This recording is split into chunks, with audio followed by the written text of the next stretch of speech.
சென்னையில் ஆபரண தங்கத்தின் விலை ஒரே நாளில் 2 முறை இறங்கியதால் சவரனுக்கு 5,360 ரூபாய் குறைந்து 1,11,200 ரூபாய்க்கு விற்பனையாகிறது. சென்னையில் ஆபரண தங்கத்தின் விலை காலையில் ஒரு சவரனுக்கு 2,160 ரூபாய் குறைந்து விற்பனையானது. மாலையில் சவரனுக்கு மேலும் 3,200 ரூபாய் குறைந்தது. அதன்படி ஒரு சவரன் ஆபரண தங்கம் மொத்தமாக 5,360 ரூபாய் குறைந்து 1,11,200 ரூபாய்க்கு விற்பனை செய்யப்படுகிறது. அதாவது ஒரு கிராம் ஆபரண தங்கம் 670 ரூபாய் குறைந்து 13,900 ரூபாய்க்கு விற்பனை செய்யப்படுகிறது. பிப்ரவரி 2ஆம் தேதிக்கு பின்னர் தங்கத்தின் விலை கிராம் ஒன்றுக்கு 14,000 ரூபாய்க்கும் கீழே சென்றது குறிப்பிடத்தக்கது. சர்வதேச சந்தையில் நீண்ட நாட்களுக்கு பின்னர் ஒரு அவுன்ஸ் தங்கத்தின் விலை $5,000 கீழே சென்றுள்ளது. அமெரிக்க மத்திய வங்கியான பெடரல் ரிசர்வ் வங்கி தனது வட்டி விகிதங்களில் எந்த மாற்றத்தையும் செய்யாத சூழலில் சர்வதேச சந்தையிலும் தங்கத்தின் விலை குறைந்தாலும் பெரிய அளவில் விலை வீழ்ச்சி ஏற்பட வாய்ப்பில்லை என்று நிபுணர்கள் கூறுகின்றனர்.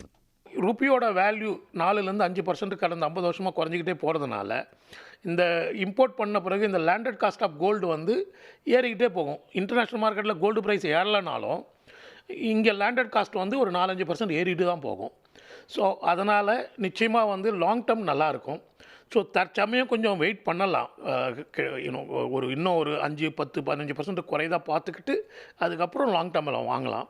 ஏன்னா இம்மிடியேட்டாக வாங்க வேண்டிய அவசியம் இல்லை. ஏன் அப்படின்னா இப்போது ப்ராஃபிட் புக்கிங் ஹவுஸ் ஹோல்ட்ஸு இந்த இன்வெஸ்ட்மெண்ட் ஃபண்டுக்கிட்டேருந்து வருது. இப்போ என்ன டேட்டா கிடைக்கல அப்படின்னா சென்ட்ரல் பேங்க்ஸ் யாராவது விற்க ஆரம்பிச்சிருக்காங்களான்னு அவங்க டேட்டா உடனடியாக கிடைக்காது. 1 மாதம் 2 மாதம் கூட ஆகும். ஸோ பை எனி சான்ஸ் இந்த சென்ட்ரல் பேங்க்ஸும் ப்ராஃபிட்டை புக் பண்ணாங்கன்னா இன்னும் கூட வீழ்ச்சி அடைய வாய்ப்பு இருக்குது. இதற்கிடையே சர்வதேச சந்தையில் வெள்ளியின் விலை கிராமுக்கு 10 ரூபாய் குறைக்கப்பட்டது.